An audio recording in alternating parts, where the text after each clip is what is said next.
Hello everyone, welcome to the Commodities Buzz. This is Manav Modi, your bullion analyst. Let's look at how the commodity market has performed in the previous month and our outlook for the next month. Also for the latest updates, do subscribe to our YouTube channel.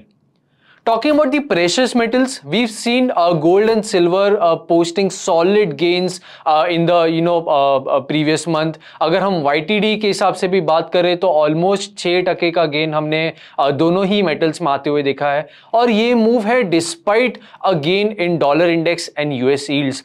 तो dollar index ने पिछले महीने में 2% से हमने बढ़त आती हुई देखी थी। यूएस यील्ड्स में भी हमने 6% का मूव आते हुए देखा है अपसाइड में। अगर हम इकोनॉमिक नंबर्स की भी बात करें तो काफ़ी मिक्स्ड रहे। यूएस जॉब्स और यूएस सीपीआई नंबर्स जो थे वो इन लाइन विथ एक्सपेक्टेशंस थे at the start of this month. If we talk about other numbers, weekly jobless claims and your core durable goods orders were a bit positive, but PMI numbers were disappointing as per the expectations. We've also seen one major event in the previous month, that is the Jackson Hole Symposium. Governor Powell overall maintained a hawkish stance, but he also cautioned the market that they could be data dependent from here on.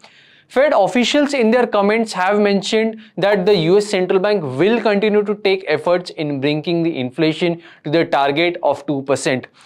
We've seen even after the Jackson Hole Symposium, CME Fed Watch Tool पे हमने ये देखा है कि 80% ये probability अभी भी है कि सितंबर मीटिंग में एक पॉज आ सकता है। As we approach the festive season, हम फिजिकल डिमांड की ट्रेंड किस हिसाब से बनती है डोमेस्टिक फ्रंट पे, ये अब देखना इंपॉर्टेंट होगा। अब से इकोनॉमिक नंबर्स और इंटरेस्ट रेट प्रोबेबिलिटी किस हिसाब से बनती है, ये भी थोड़ा इंपॉर्टेंट रहेगा फोकस करने के लिए। गोल्ड अब से एक रेंज में ट्रेड कर सकता है, ऐसी एक्सपेक्टेशंस है। Meanwhile buy on dip strategy for silver could be maintained. Base metal started the month on a negative note, but some smart recovery was witnessed before the end of the month. Data set across the globe हमने देखे बहुत ज़्यादा supportive नहीं रहे हैं और उसके साथ ही साथ चाइना के जो मेजर डेवलपर्स का डिस्ट्रेस है उसने भी प्राइसेस में वीकनेस उसके वजह से भी हमने आती हुई देखी। Copper and zinc corrected and were the first to bounce while the others continue to stay subdued. Inventories की भी अगर बात करें तो कॉपर और जिंक की इन्वेंट्री LME और शंघाई दोनों में ही प्रेशर में रही, जिसने प्राइसेस को सपोर्ट किया है लोअर लेवल्स पे। Even as dollar index rallied by around 200 basis, metals held firm and didn't react much to the same.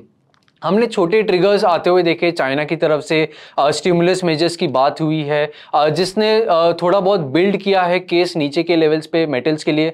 Higher demand भी रही करंट सीजन में जिसने प्राइसेस को लोअर लेवल्स पे अच्छा खासा सपोर्ट दिया है। We have been advising buying on major dips and it looks like some more upside could be there on cards, but a reversal will be confirmed only when China decides to join the party. Talking about the energy market, we've seen oil prices are experiencing an ongoing consolidation influenced by concerns over potential US rate hikes and an uncertain outlook in China. China एक leading importer है crude का और primary force है demand growth में इस साल के लिए, इसलिए उसका जो इम्पैक्ट है ऑयल मार्केट में उसको कम नहीं हाका जा सकता। मार्केट पार्टिसिपेंट्स ये भी एक्सपेक्ट कर रहे हैं कि और ज़्यादा स्टिमुलस चाइना में आ सकते हैं ताकि वो अपना जो इकोनॉमिक और इंडस्ट्रियल प्रोडक्शन है उसको और सपोर्ट दे सके। The narrative of tight supplies that has driven the crude's rally since June has faded amid the prospects that the US will ease sanctions on Iran and Venezuela. Iran से ये भी expectations है कि वो अपना production boost करेंगे 3.4 million barrels per day का by the end of this summer. Meanwhile, OPEC plus unity remains in place with Saudi and Russia forging ahead with large voluntary production cuts.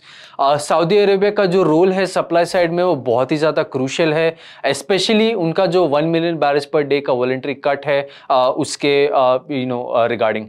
Saudi Arabia's crude oil exports fell for a third straight month in June to their lowest since September 2021, with big Asian buyers favoring cheaper Russian oil.